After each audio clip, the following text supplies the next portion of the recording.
Olá, tudo bem? Estamos iniciando hoje mais uma edição do programa Entender Condomínio. Eu, Paulo Roberto Melo e Débora Brito.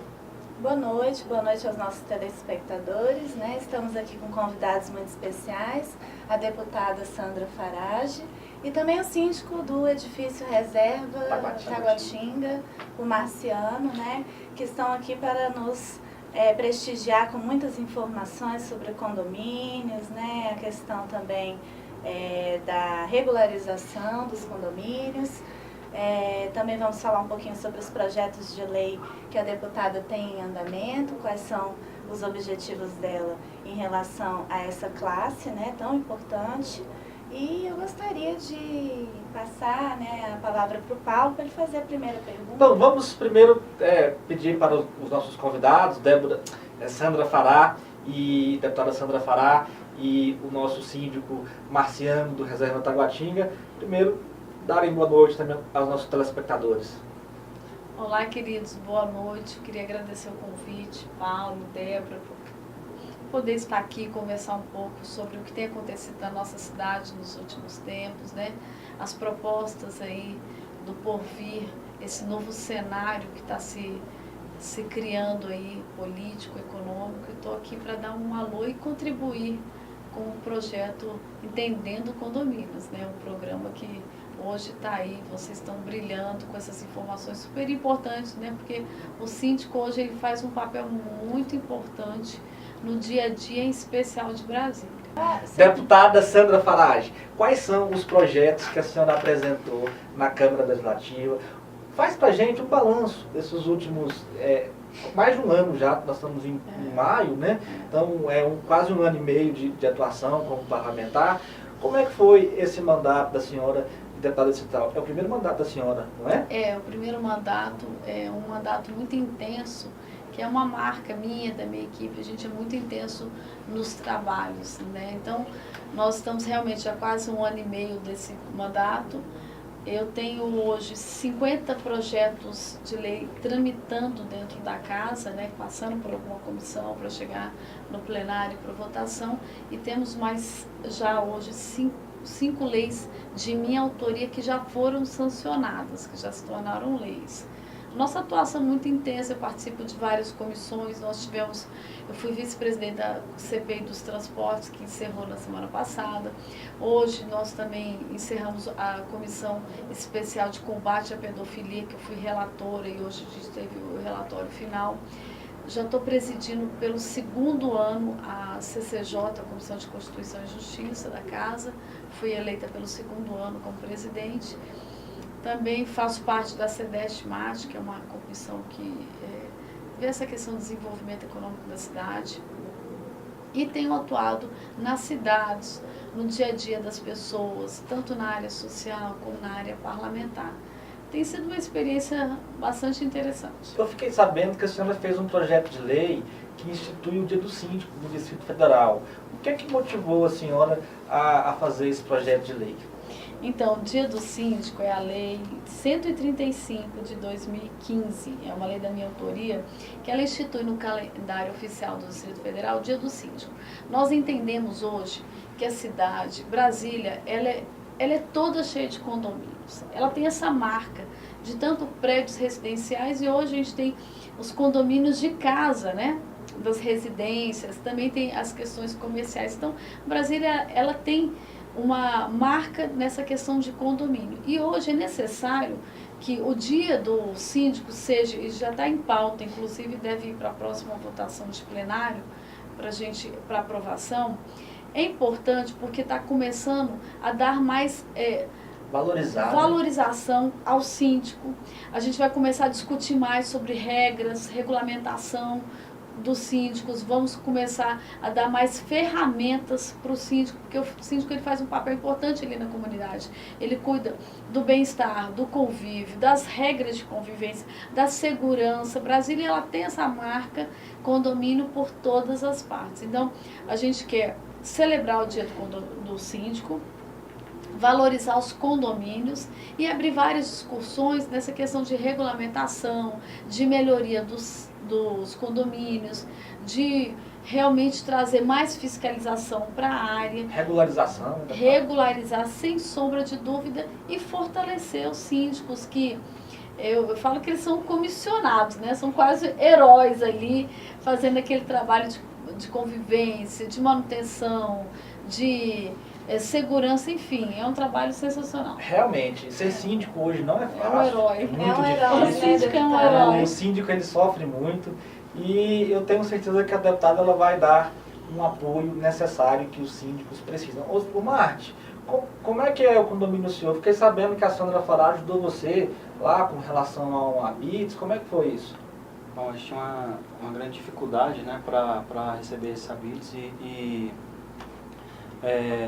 a Sandra, junto com o Ricardo Lustosa, administrador de Taguatinga, eu sempre estava lá pedindo a ajuda deles, junto à construtora. Então foi de muita importância a participação deles junto ao nosso condomínio. A gente tinha recebido 2 subcondomínios, a vista de 2 subcondomínios ficou faltando de um, que é o Itamaraty. Então nesse mês passado ela esteve lá para entregar a carta para os moradores, fizemos uma reunião com o pessoal e foi de muita importância a participação deles junto conosco lá no condomínio. Martin, deixa eu te perguntar, você na realidade deve estar sofrendo ainda com os impactos, né, dessa regularização, vamos colocar assim, morosa, né, complicada do seu condomínio, né? O que você poderia falar para a gente, para os nossos telespectadores, em relação a esse processo, quais são ainda os impasses que você tem visto, né? Houve a implantação da taxa condominial neste momento da entrega do Habits, ou isso já era uma coisa que vocês vinham recolhendo, né? Já era uma contribuição anterior? Sim, ainda estamos sofrendo por causa disso, né? Até mesmo porque boa parte dos apartamentos ainda é da construtora, então ela ainda é maioria lá dentro, né? E a gente está com uma série de problemas em relação à construtora, mas a taxa de condomínio ela é imposta assim que é efetivada a primeira assembleia, e isso é decidido lá com a previsão orçamentária. Então isso já é decidido e a gente faz o recolhimento, né, dos moradores, principalmente dos moradores. Estes estão contribuindo com o condomínio e a construtora está um pouco em falta conosco lá. A construtora, ela é a condômina majoritária até Majoritária, hoje. isso. Condomínio. Correto, tá um pouco difícil, eu acho, pela questão que o país está passando, né? Eu acho, pelo menos é o que eles falam pra gente, né? Ô Marte, eu posso fazer uma pergunta? Sim. Qual que é a maior dificuldade hoje que você, como síndico, inclusive o condomínio foi recém-implantado, não foi? Qual é a maior 5 meses. A maior dificuldade hoje que você vive como síndico de um condomínio recém-implantado? A maior dificuldade é a parte financeira mesmo. Até mesmo por causa dessa questão da crise do país. A inadimplência, então... A inadimplência, aí eu conto muito a construtora, por causa da maioria, né, dos apartamentos serem dela.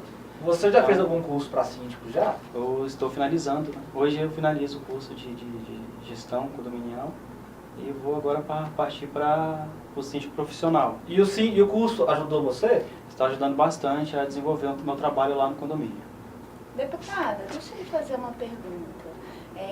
A senhora já pensou em promover, enfim, de trabalhar em relação a cursos? Sim, inclusive, antes de eu ser deputada, eu fui administradora regional, né?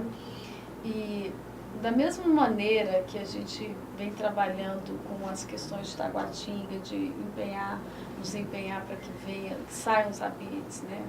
Especialmente vendo essa questão da luta dos moradores, de muitas vezes pagar aluguel, e já pagou por um apartamento, precisando mudar, né, aquela angústia toda. Além disso, a gente, desde a época que eu era administradora, nós tínhamos um projeto para capacitação na área de segurança dos síndicos, que era um projeto muito interessante, que eu não consegui desenvolver ele na época da administração, mas hoje a gente já vê uma possibilidade maior de começar a dar treinamentos para os síndicos com órgãos do governo, tanto da polícia, defesa civil, para emergências. para eles, especialmente com esse tanto de furto que tem acontecido dentro dos lares e tudo, nós desenhamos ali uma proposta de pegar síndicos, dar um treinamento, mas para deixá-los preparados, para preparar também, não só o síndico, mas os porteiros, os condomínios, para eles trabalharem na questão da prevenção no sentido de segurança. Então, esse é um dos nossos itens de pauta relacionado ao nosso projeto, que aí já não é nem um projeto legislativo, está mais ligado ao projeto social que nós coordenamos. Ah, maravilha. A senhora já foi síndica, além de deputada? Olha, esse título heróico eu não tive. Esse título Ela heróico. só não teve, gente, porque ela não mora em condomínio. Se ela morasse em condomínio... Eu moro em prédio com condomínio, eu moro sim, mas é porque esse talento eu deixo para os demais lá. Você está muito ocupada, não é, deputada? Deputada Sandra Faral, eu quero te fazer uma pergunta também, em relação ao projeto que a senhora coordena, Sim para a Família, não é isso? Isso. E como que a gente pode desenvolver isso junto com os condomínios, para que as pessoas possam entender melhor sobre isso? Então, Paulo, a nossa intenção do projeto Sim para a Família é exatamente essa, é fazer os cursos nessa área de segurança e prevenção e preparação, que vai com a participação do síndico, mas com os porteiros, os vigilantes, as pessoas que estão ali, que têm coisas muito simples que podem ser feitas e podem prevenir grandes problemas. Eu lembro na época do Lago Norte, quando eu era administradora, nós tivemos um problema muito sério com ciganos,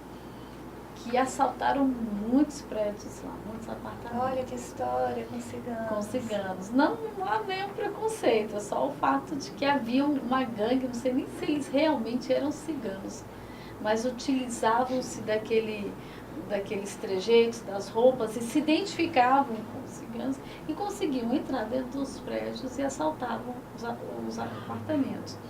Então foi aí que nós desenhamos esse curso para ser dado nos condomínios, e chamar até mesmo para dentro da administração, utilizando o auditório, a própria administração, em parceria com as empresas, com o SENAC, com aqueles que poderiam promover os cursos, para o quê? Agir com pequenas ações de prevenção, porque isso ia ajudar muito. Tem horas que são pequenas faltas de informação, sabe? Que realmente dificultam e possibilitam do ladrão entrar. Marciana? Uma outra coisa boa também nessa área é a questão de prevenção de incêndio. Também. Com o Corpo de Bombeiros. Estou buscando lá no condomínio treinamento e palestra junto ao Corpo de Bombeiros. Então, isso também estava dentro da nossa proposta. Defesa Civil, o bombeiro e a polícia. A gente fazer um grupo de trabalho para a gente dar essa orientação para os síndicos, para os porteiros, os vigias ali que estão mais assim expostos. Estão na interface do público interno, os moradores, e o público externo. Isso. Lá no condomínio, a maioria nunca morou em condomínio, apartamento. Eles não sabem nem acontecer um incêndio, não sabem nem que onde faz, vai. né? Isso. Essa Isso é questão de importante. segurança, eu ia até conversar com o Martin, né? O nome dele é Marciano, mais conhecido como Martin. Você já sofreu algum assalto? Você já teve algum furto relevante dentro do Lá seu no condomínio, não. Graças a Deus, 5 meses que está lá funcionando, não. Eu tenho um apoio lá do coronel, lá de Taguatinga, o coronel Rojas. Comandante Rojas. Rojas, isso. E sempre que eu solicito uma viatura, que eu vejo alguma coisa estranha ali ao redor, mas ali já teve alguns assaltos, né? De pedestre mesmo, que vai caminhando. Como é um pedaço muito escuro, então ali fica um pessoal meio escondido, e já aconteceu sim. Fora do condomínio. É importante a gente alertar os nossos telespectadores, né? E até mesmo orientar a procurar o batalhão mais próximo do seu condomínio, conhecer, né, o coronel, se apresentar aos policiais, enfim, ter um telefone à mão. É importante também, né, que o síndico tenha uma integração com a polícia local, polícia militar, polícia civil, corpo de bombeiros, criar esse relacionamento entre síndico e as instituições de polícia, não é isso, Débora? Com certeza, Paulo Roberto Melo. E aí vamos perguntar então para a nossa deputada, né, quantos esse projeto de lei, né, do Dia do Síndico, ele já está aprovado? Então, Como é que ele tá? já foi aprovado em todas as comissões ele está na pauta para votação em plenário. Eu creio que na próxima reunião de plenário nossa, a gente já vai aprovar ele. Quando tiver a reunião, avisa pra gente poder mobilizar as pessoas.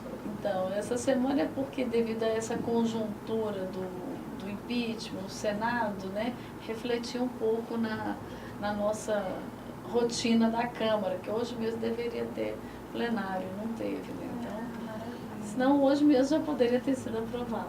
Com certeza. Marta, o que você acha do Dia do Síndico? O que você gostaria de reivindicar? Existe alguma questão dentro do seu cargo que você gostaria de expor e aproveitar a presença aqui da nossa deputada? Eu acho isso uma importância, né, o que ela está fazendo, e também porque eu acho que síndico é um trabalhador. Claro. Né, ele tem que ter uma carteira assinada, tem que ter, né, tem que ter um salário, tem que ter um salário. Isso. Regulamentar mesmo, né? a profissão de síndico, né, porque é uma profissão. Eu no meu condomínio lá, eu passo praticamente 24 horas, eu atendo todo mundo, a hora que for. Eu ainda dou essa abertura para as pessoas, entendeu? Porque é necessário. Um condomínio novo que está, né, que tem cerca agora de 200 moradores, então acontece muita coisa e o pessoal às vezes fica meio perdido. Eu também estou aprendendo, mas bola para frente. Marciano, eu posso te perguntar uma coisa? Sim. Você é síndico em um condomínio que tem quantos apartamentos? Com a entrada do Itamaraty agora, 1.396. 1.396 apartamentos. Você ganha quanto por mês lá? Eu não ganho nada, sou voluntário lá. Você, como síndico, não tem um centavo de prolabore? Não.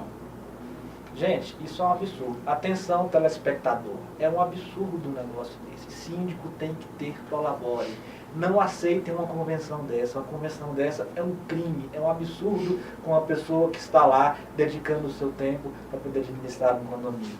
Tinha que ter uma lei, deputada Sandra Fará, que proibisse isso. Convenção, não colocar prolabore do síndico. Você tem isenção do condomínio também? Também não, isso está dentro da convenção do condomínio. Ele paga o condomínio, ele não tem isenção logo e não tem prolabore.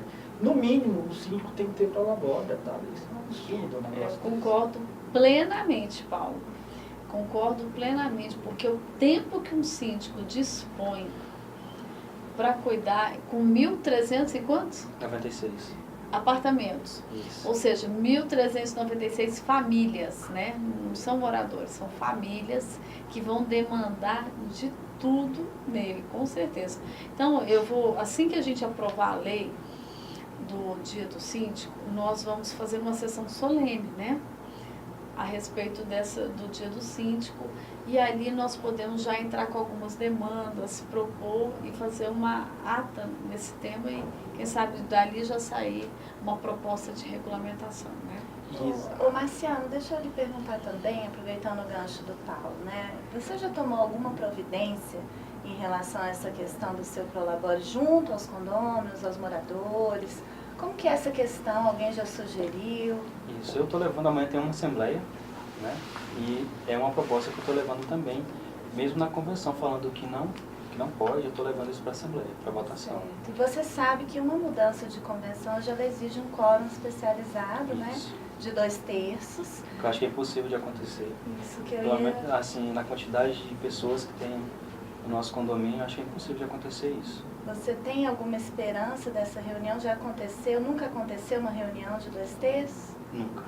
Nunca aconteceu. Eu acho que em lugar nenhum aconteceu isso. Olha aí, Paulo e telespectadores, a importância de você elaborar uma boa convenção para o seu condomínio. A situação que ele vive também hoje é até que um pouco tranquila, se for perceber a questão da construtora. A construtora deve ter mais de 1/3 das unidades. Né? Isso.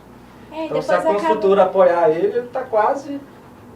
Já tem meio caminho andado, né? Porque a gente tem que ressaltar essa questão, porque depois de publicada, depois de registrada no cartório essa convenção, que muitas vezes ela é elaborada pela incorporadora, não é, deputada? O que acontece? Fica muito difícil de alterar, né? É muito difícil hoje você ter... O condomínio, ele tem muitas assembleias, e as assembleias costumam ser palco de insatisfeitos, infelizmente, né? Acaba que o condomínio ainda não consegue entender a importância da participação efetiva dele, inclusive para a valorização do imóvel. Isso é verdade, Débora, isso é verdade, deputada. Às vezes, o condômino que está feliz, está satisfeito, ele nem vai na Assembleia. Aí só vai aquele condômino que está infeliz, está insatisfeito. Ou às vezes que não gosta do síndico. Ah, não vou com a cara desse síndico, eu vou lá para poder atrapalhar a vida dele. Você não Eu vou lá para poder inflamar as pessoas contra ele. Então, é muito importante que as pessoas participem da Assembleia. A Assembleia é um instrumento democrático do condomínio. E ao participar da Assembleia, você pode participar tanto para elogiar o bom trabalho do síndico, quanto para criticar o que está ruim, o que tem que melhorar. Não é isso, Marciano? Verdade, é isso aí. Maravilha. Então, vamos falar agora um pouquinho sobre o síndico de primeira viagem, né? O Marciano, você é o síndico que participou, que está desde o início, é o síndico da implementação do seu edifício? Isso, eu nunca fui síndico, né? Eu participava muito da comissão de moradores, quando a gente ia atrás da liberação do habites, então eu estava sempre ali à frente com mais alguns. Então, no dia da Assembleia, eu me prontifiquei a participar da eleição para síndico, já que ninguém tomava coragem de ir, também ninguém queria pessoas que não participavam, entendeu? Só chegar lá e falar, não, eu quero ser, e a gente não conhece a pessoa. Então, me escolheram por causa disso, pela participação junto com os moradores atrás da emissão da carta de habites. E assim, estou aprendendo muito, é um pouco desgastante, a esposa briga, falar para ela que eu amo ela aqui, eu a amo, né? Porque ela fala, você só tem tempo para esse pessoal, não sei o que, isso e aquilo, né? Mas fala para ela que eu amo muito ela, que eu não esqueci dela não. Você já morou em condomínio, já antes? Já morei antes em condomínio. Você tem uma equipe que te dá assessoria, você tem fornecedores, como é que é? O seu condomínio, ele é uma administração, né, que a gente chama de administração direta, que é aquela realizada pelo próprio síndico, os funcionários internos, né? E a terceirizada que a gente hoje tem, né, Paulo? Inclusive, é um assunto muito polêmico, porque já existem empresas, né, pessoas jurídicas e especializadas na administração de um condomínio, né?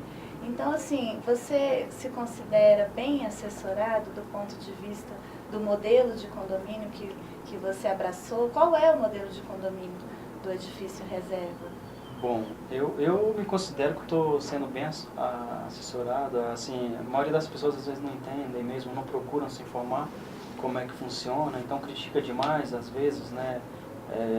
Uma administradora dentro do condomínio, o pessoal às vezes querem que você contrate as pessoas por conta própria. Eu acho isso, pelo menos eu acho um perigo isso, você fazer isso, porque se um porteiro, no caso, ele fica doente, ele né, sofre um acidente, não sei, alguma coisa, ele se ausenta do serviço dele, como é que eu vou fazer para colocar outra pessoa no lugar dele? E o administrador já tem aquilo ali, né, já tem uma pessoa para substituí-lo no caso de acontecer algo ali com ele. Acho que eu estou entendendo. No caso, você acredita, então, que a terceirização da figura do síndico em si pode ser um risco na independência do condomínio, porque acaba que ela vai, essa pessoa jurídica, ela vai ter o domínio, o controle da contabilidade, do jurídico, ela vai exercer não só o papel de síndico, né, como muitas vezes ela já vem com esses serviços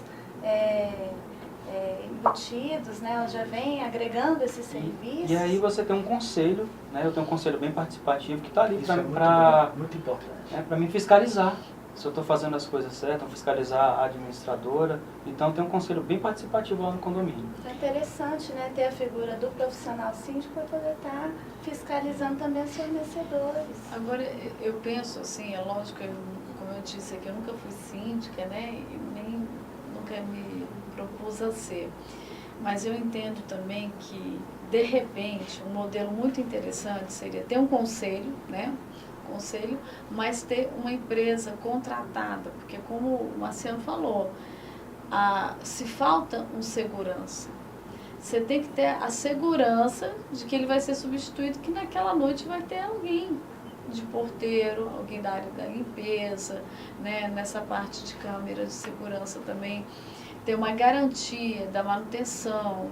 Então, muitas vezes as pessoas optam pela terceirização desse serviço, mas o ideal é se manter um conselho fiscalizador do condomínio, o próprio do condomínio, que gerencia, né? Que acende nessa questão dessas empresas contratadas. Porque você vê, o Marciano, se ele não conseguir mudar a convenção dele, vai ficar muito complicado dele continuar sendo um síndico de um condomínio tão grande, dispondo de tanto tempo, sem nenhum benefício, sem nenhuma remuneração. Agora está interessante, daqui a pouco isso vai demandar dele de uma maneira tão grande, né? Que uma pessoa jurídica não se submeteria, porque aqui eu estou colocando a pessoa jurídica no posicionamento do síndico profissional, mas eu não estou falando da administradora. São empresas que Não, realmente... eu estou falando da administradora, porque o síndico realmente tem que ser alguém de dentro do prédio. Essa é a minha visão. É lógico que hoje existem outras modalidades, mas eu acho que o síndico ali, o conselho é de dentro do prédio. Aí depois você terceiriza o serviço, a administração, para a questão de contas, até mesmo, quebrou um cano, deu algum problema técnico, tem uma empresa que rapidamente vai suprir aquelas demandas ali do momento. É muito importante a opinião da deputada, até porque essas empresas que fazem, porque hoje o Código Civil ele já permite, né, que é a figura do síndico profissional.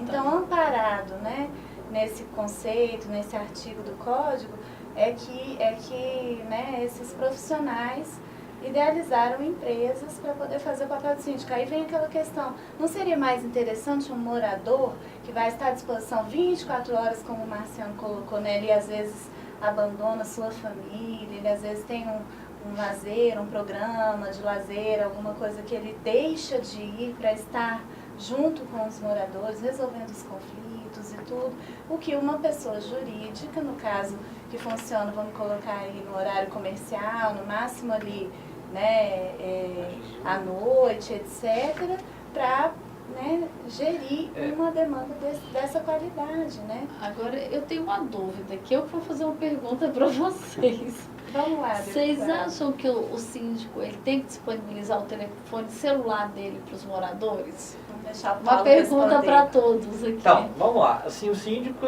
ele foi eleito pela Assembleia para representar o condomínio e os condôminos, né?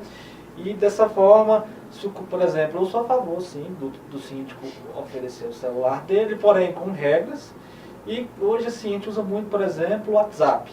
O WhatsApp é uma ferramenta excelente, uma ferramenta que ajuda muito na comunicação. Às vezes você não pode atender o telefone naquela hora, a pessoa manda uma mensagem, depois você vai ler a mensagem, vai ouvir o áudio e vai responder a demanda de imediato.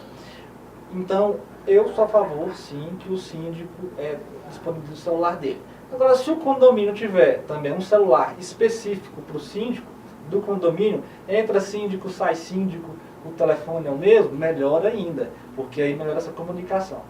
E uma coisa bem interessante com relação à comunicação é o seguinte: síndico, não faça grupo do condomínio, pelo amor de Deus, não faça isso. Aí eu quero até colocar... Faça uma lista de transmissão com os moradores, crie uma relação, mas grupo não, porque se um morador inflamar lá com os outros moradores contra você, você está em maus lençóis. Então, cuidado com isso. Isso eu participei. Assim, nesse começo, né, eu participei bastante dos grupos, mas acabei saindo, porque realmente não estava dando para segurar aquilo lá, né? Todo mundo... coloca uma foto de alguma coisa e aí começa todo mundo... Inflama mesmo. Então eu falei, não, vou sair, meu trabalho é aqui embaixo. Quem quiser conversar comigo, manda uma mensagem no privado, né, ou me liga. Eu tô lá no condomínio, só descer na administração que eu vou estar lá. Ou senão liga, marca um horário, mas grupo não. Deputado, eu quero te contar um negócio. Não sei se você sabe, em Brasília nós temos 15 mil condomínios. Então logo nós temos 15 mil síndicos, os condomínios horizontais e verticais. Temos mais de 200 mil trabalhadores que trabalham direto ou indiretamente para os condomínios. Direto, os porteiros, zeladores, segurança, garagistas, serviços gerais. Indiretos, advogados, as administradoras de condomínio, uma série de serviços. Não sei se a senhora também tem conhecimento disso, inclusive isso foi matéria do Correio Brasiliense, há um tempo atrás, que falou, isso há 2 anos atrás, Brasília movimentava 2 bilhões de reais, 2 bilhões de reais, só os condomínios. A senhora sabe quantos bilhões o GDF arrecada de PVA e IPTU? Não. Eu acho que o IPVA não dá nem R$1 bilhão, eu não tenho essa informação exata, mas eu tenho quase certeza que não dá nem R$1 bilhão. Então vejamos o tamanho do mercado de condomínios. As pessoas vivem em condomínios e o condomínio ele quer o quê? Qualidade de vida. E a qualidade de vida está na mão de quem? Do governo de um lado e do síndico de outro. Se essas duas instituições não se unirem, o negócio não vai funcionar direito. Interessantíssimo esses dados, viu? São dados realmente que nos chamam a atenção. Mais um motivo para a gente regulamentar, trabalhar e vendo essas questões das regras, né? De extrema importância, dados importantes. Agora, eu fico pensando, né, com um número tão grande, até hoje não existe nenhum regulamento, Paulo? Não, existe. Nenhuma lei de... Na verdade, para regulamentar... Tem uma lei do condomínio, né? São duas... Tem do condomínio, mas não... Inclusive, essa lei também já está ultrapassada. É uma lei federal de 64, o Código Civil transformou ela quase que totalmente. Existem 2 ou 3 projetos de lei no Congresso Nacional que visam isso, a regulamentação. Porque a regulamentação ela tem que ser feita ou pelo Ministério do Trabalho, né, através de decreto, ou por uma lei, por um projeto de lei.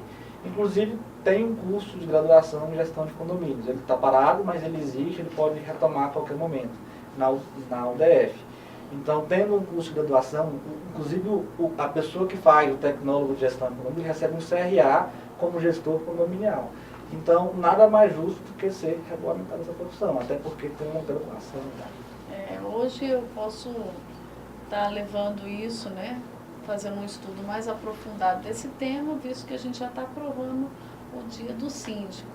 E também, né, trazer uma segurança jurídica para o síndico, porque ele se doa tanto, ele se expõe tanto. Eu perguntei do celular, porque dos prédios que eu morei, nunca nenhum síndico informou o celular. Então, toda vez que a gente tinha que entrar em contato, a gente ligava para o porteiro, pelo interfone, deixava um recado para quando o síndico quisesse, retornava, né, a ligação. Então, isso, a gente passou isso alguns anos. Aliás, eu nunca tive telefone de síndico, né, o celular. Agora, deputada, você colocou esse tema. E assim, o Marciano comentou também em relação ao WhatsApp, né, e o transtorno que vai se tornando essa comunicação. Então, a gente tem uma solução hoje no mercado que é muito interessante. A gente sabe que os processos estão todos sendo automatizados. Então, vem aí, eu já vi tudo, um aplicativo, deve ter outro, enfim, mas eu conheço um em relação à plataforma para poder integrar esses atores de um condomínio. Então, você vai poder fazer sua reserva de salão de festa pelo aplicativo. Excelente. E aí vem a comunicação, mas de uma maneira, né, assim, íntima, né, sem expor demais. Então, ele vai ali fazer sua reclamação, o síndico vai acessar com o seu login e vai responder aquele condômino. Nem todo mundo precisa participar da indagação de um condômino, né? Então, talvez seja essa mistura toda de interesses, vamos colocar assim, acho que no governo, né, deputado, deve acontecer demais até, mas vem para trazer essas facilidades, né, que o síndico, muitas vezes, ele acaba sobrecarregando todas as demandas e até mesmo fornecendo seu celular, né, muitas vezes sendo interrompido aí de madrugada. Tem os mais diversos casos, né? Tudo acontece entre 4 paredes, a gente sabe que... Deputada, o bom do programa é que às vezes as pessoas mandam perguntas pra gente. A síndica Pedroana do Guará, ela mandou uma pergunta para a senhora, ela quer, na verdade, uma demanda que ela mandou para a senhora. Ela pede aqui a senhora que a senhora organize uma audiência pública para discutir propostas, projetos para condomínio, no que tange a questão de grades, a questão também de projetos de lei com relação à norma da ABNT, de reformas, e ela solicita a senhora uma audiência pública para debater assuntos de condomínios. Inclusive, Paulo, foi bom você tocar nesse assunto. Existe um pleito dos moradores da QNL sobre as grades de proteção que circulam nos prédios. Realmente as grades, elas estão em área pública, porém o Estado ele não consegue garantir a segurança que os moradores necessitam. Se tirar aquelas grades que estão há tantos anos lá, Os moradores vão, qualquer pessoa que estiver passando por ali, ela vai ter acesso direto à portaria. É muito inseguro ao morador, às crianças que estão ali. Então eu fiz uma audiência em Taguatinga com os moradores que tinham essa demanda, estudamos o caso, trouxemos esse caso para o gabinete para a gente ver qual que seria a forma, visto que teve uma questão semelhante no Cruzeiro e houve um respaldo jurídico para manter as grades. Então eu trouxe isso para o gabinete para a gente fazer um estudo aprofundado. O que tudo indica é que essa autorização para se manter as grades vai ser contemplada dentro da LOAS, a Lei de Uso e Ocupação do Solo, que deve estar voltando para a Câmara agora no primeiro semestre. Então, é uma emenda que nós vamos fazer pedindo a permanência das grades. Porém, é algo que tem que ser realmente estudado, porque esse problema não está só no Cruzeiro, não está só no Taguatinga, também está no Guará. E eu acho que a audiência pública é algo que dentro desse pacote de ações que a gente pode estar criando para os condomínios, para os síndicos, com esse viés de regulamentação, a gente também pode estar agregando esse assunto das grades aí nessa movimentação toda. Essa questão das grades é interessante, porque o Cruzeiro, por exemplo, é uma região tombada, né? Está na área tombada. E se lá já o negócio está consolidado, por que não? Regulamentar isso na QNL, no Guará, no sítio do Gama, por exemplo, ali em Santa Maria. Paulo, pelo que a informação que eu tive, tá? Salvo engano, foi uma liminar concedida. E houve realmente uma decisão e essa liminar caiu. Então, a gente precisa fazer algo que realmente dê segurança aos moradores, né? Algo que não vá amanhã depender de uma liminar que tem ou que não tem. Eu sei que é tombado, houve realmente, eles tiveram uma vitória, os moradores tiveram uma vitória no Cruzeiro, mas ainda está em discussão esse tema. E aí é perigoso, né? Porque se reverte uma decisão dessa, você tem até o prejuízo financeiro da construção. Imagina derrubar, Débora, as grades ao redor dos prédios. Agora, no meu entendimento, não prejuízo enorme, né? Que seja uma coisa definitiva, né? Nossa, agora tanto tempo, né, que tá também que tá lá. São mais de 20 anos. São mais de 20 anos que estão ali. Porém, na QNL minha vida inteira, ali em apartamentos, né, sempre teve aquelas grades ali, então. E eu, como síndico, agora eu tenho uma...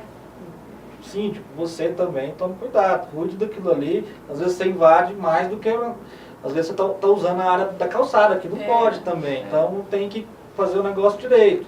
Se tiver errado também, tem que ter uma área boa de calçada para as pessoas caminharem, passarem, uma passagem das pessoas.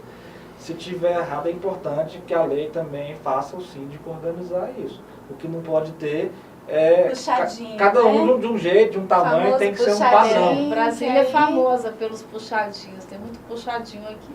Exato, até o puxadinho conseguiram organizar, regulamentar. Vamos regulamentar, assim, se Deus quiser, a questão das grades, dos condomínios, do Distrito Federal todo, no detalhe.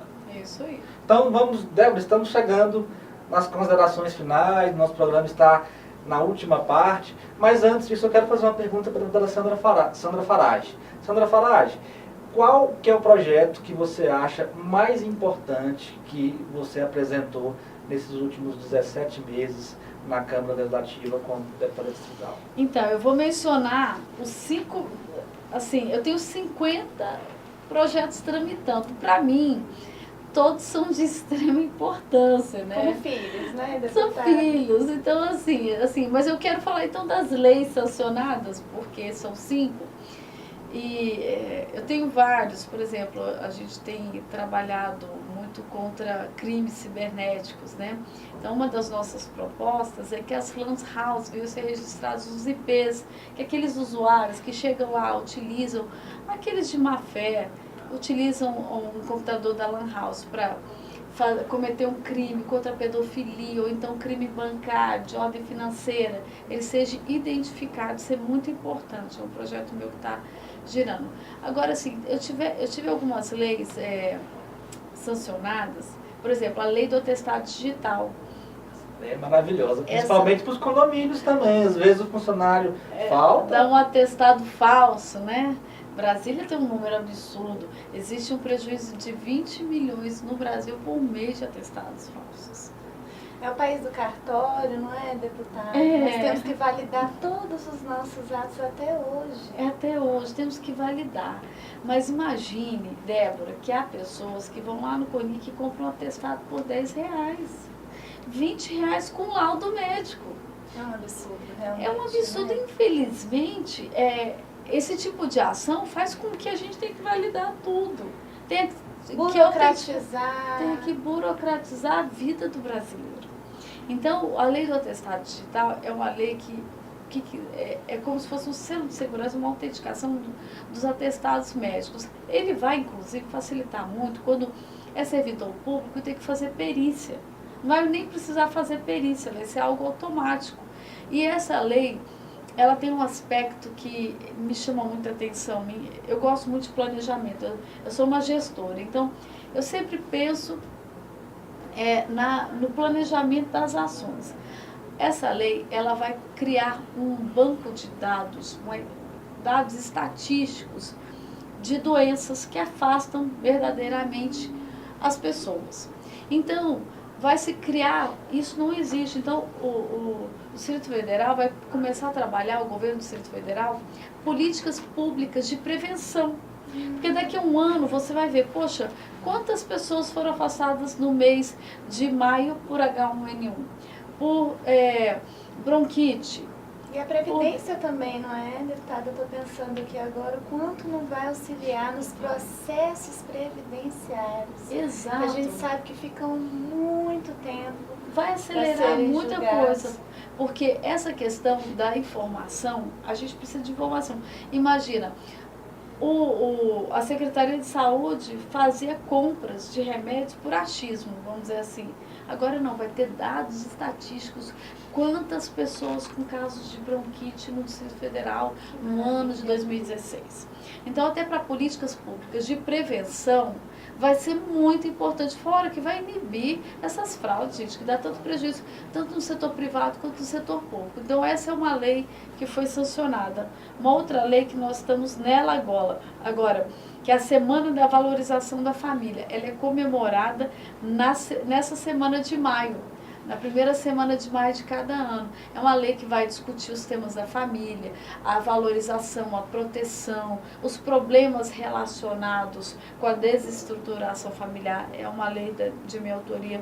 A lei da transparência dos contratos públicos, que estabelece a publicação obrigatória das súmulas de contrato de locação celebrados com a administração pública do Distrito Federal. A gente sabe que tem muitos casos aí de fraudes, né, de questões suspeitas. Então, Sanções de uso indevidas, né? A gente teve Isso. aquele problema da torre também. olha, vai ficar bem mais transparente. E o cidadão vai poder, ele também ser um agente fiscalizador disso. Outra lei é a lei das ciclovias em rodovias. Essa lei é maravilhosa. Eu sou ciclista. Você é ciclista, então você vai gostar. Tem duas leis que você vai gostar muito. Prevê que qualquer obra em ciclovias, em rodovias, projetos de execução, tanto de construção quanto revitalização de rodovias e estradas no Distrito Federal, tem que ter a previsão de construção das ciclovias ali. E aí tem uma outra lei, que é a lei do Sistema Distrital de Prevenção ao Roubo e Comércio Ilegal de Bicicletas, que implanta um sistema de monitoramento de bicicletas. É uma espécie de um GPSzinho. Imagina, você que é ciclista, não sei se é profissional, não, é uma coisa mais, né, tranquila, mas tem gente que gasta acima de R$10 mil numa bicicleta, Com certeza. E aí roubam. Inclusive em condomínios, não é? É verdade. Em condomínios também. Aí roubam, gente. Você não tem nem cheiro para onde foi essa bicicleta.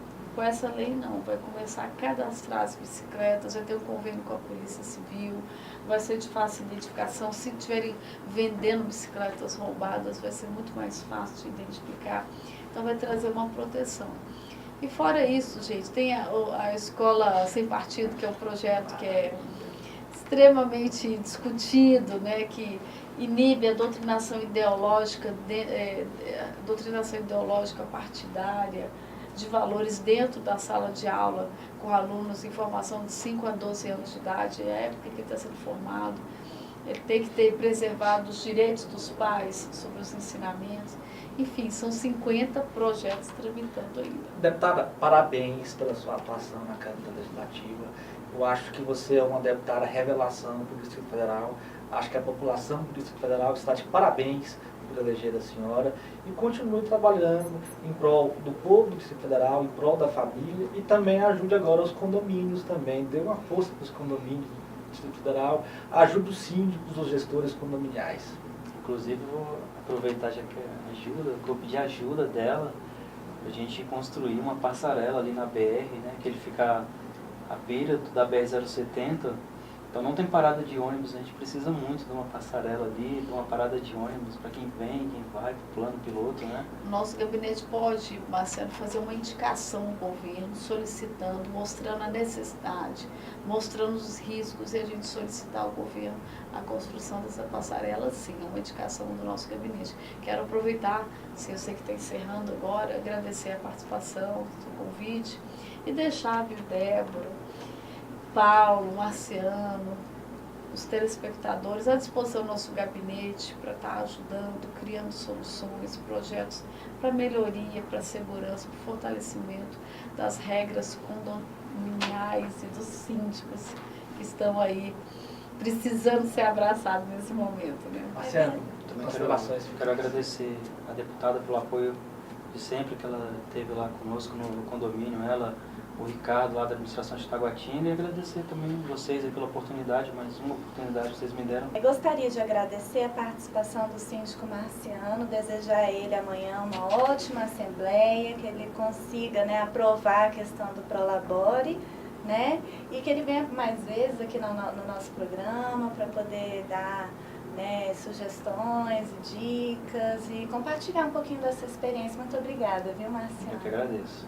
E dizer para vocês, telespectadores, que o nosso programa Entender Condomínio, ele é um programa com informações, ele é um programa com bastante riqueza, né, de conteúdo sobre condomínios em geral, né, para poder estar qualificando, para poder estar levando até você, né, toda essa questão de gestão condominial, entendendo assim um pouquinho mais de condomínio. Exato. O programa Entender Condomínio é um programa para todos do condomínio. O funcionário, o morador, a pessoa que presta um serviço para o condomínio e principalmente o síndico para entender melhor sobre condomínio. Dessa forma, vamos encerrar, Débora? Dessa forma, encerramos o programa Entender Condomínio. Uma boa semana para você e para sua família.